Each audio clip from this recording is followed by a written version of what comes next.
Hello everyone and welcome back to another video. Today I'm going to be showing you how to add IK to your rigs, and on both the legs and arms. So we will be using the side pole target method since it prevents the whole leg from looping around. So IK stands for inverse kinematics, and basically that means, well let's say if you move your foot around, the rest of your leg will rotate with it or move around with it. So yeah, that's pretty much inverse kinematics. You'll see once we go set it up. And I'll also be covering how to make a switch using a custom property. So yeah, let's get started. First, add an armature. And I'm just gonna add a single bone.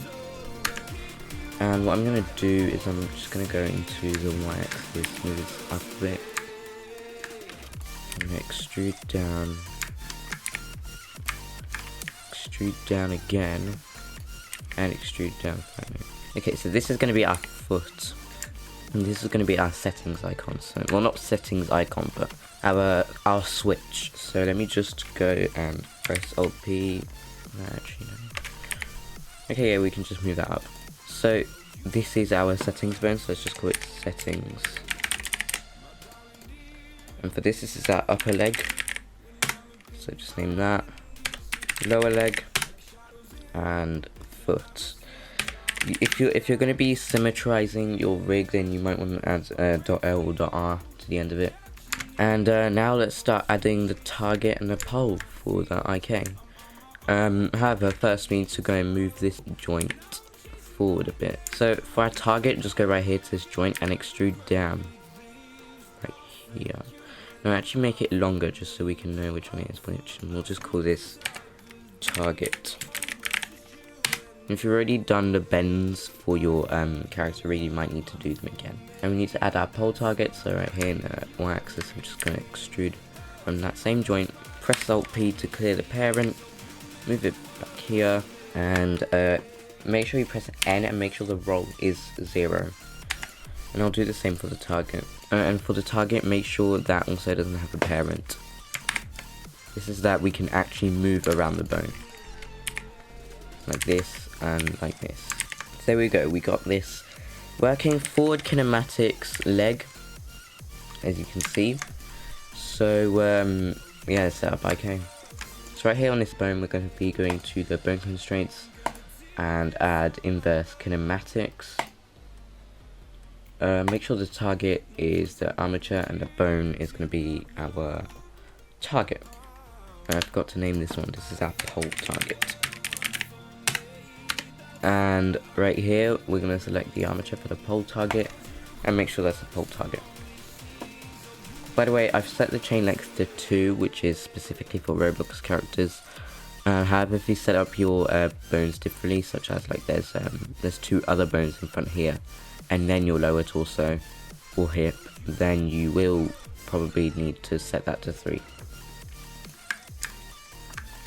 So now if I move my target around, you will see it kind of messes around, and I'm going to be showing you how to fix that. To fix this, we're going to be in edit mode and just select the pole target and make sure it's parented by the target. So just like that.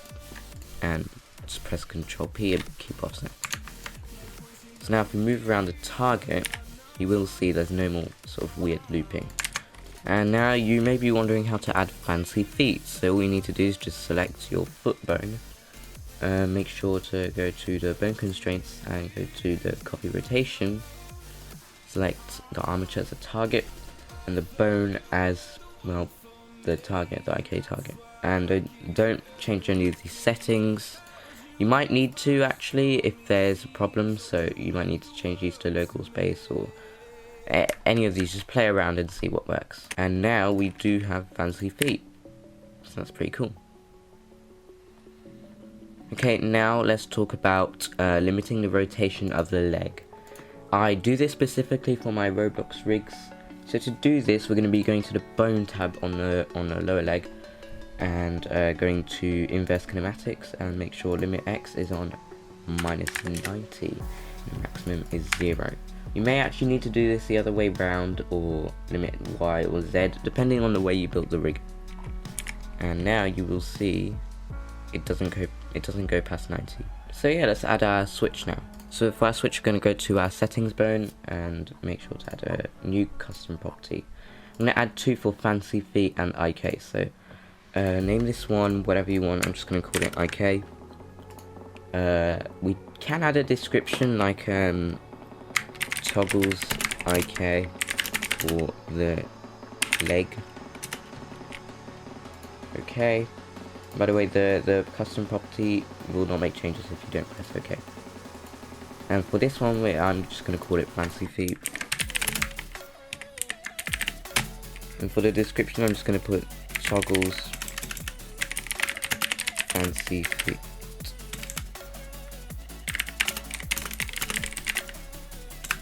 Make sure not to add any full stops if you want, well, to be no 2-dot ellipses.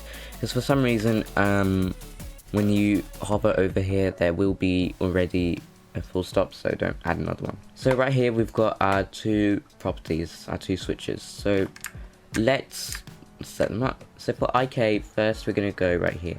Right click, copy as new driver. And right here on our IK bone, and just go to the bone constraints and right click on the influence and click paste driver. So now already if we go right here and turn off IK, the IK won't work. Nothing, it won't work. And something I also like to do is whenever I use forward kinematics, I don't like this sort of line showing up. So what I like to do usually is I make sure I have this driver copied and go right here to the inverse kinematics and just paste the driver on the limit X or whatever limit that you've done, and you will see that now if we select it right here, there's IK on, so it does work and there will be a limit. However, if you have it off and you click this, it's not there. So yeah, I don't know why, I just really like that.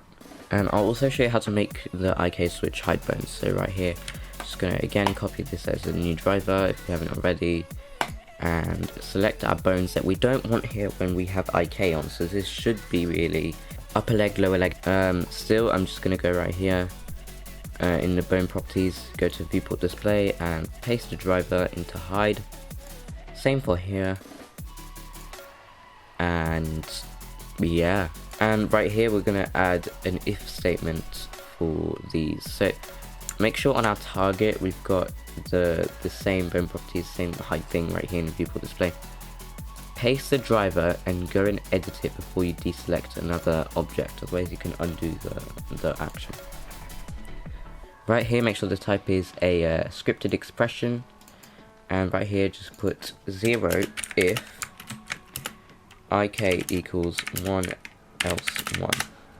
Now something about drivers that you need to know, this name right here should be corresponding to this input variable right here. Now, and basically this is telling us if IK is on 1, set this to 0. So yeah, there you go. If it isn't on 1, then set it to 1. And 0 is basically false and 1 is true. So right now it's on false, but if we turn on IK, well, if we turn it off, it's on true for hide. So there you go. It's just a quick tip that I probably didn't explain properly.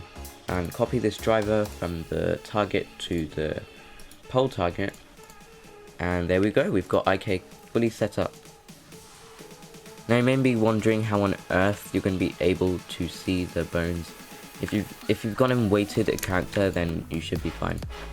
If we turn on IK, it will move like that.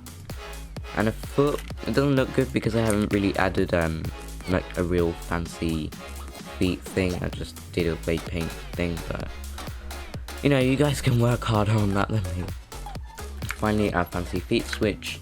So just right click, copy as new driver, select the foot, go to bone constraints tab, paste the driver inside the copy rotation influence, and if we turn this off, you will see that our foot behaves. It doesn't do its own thing.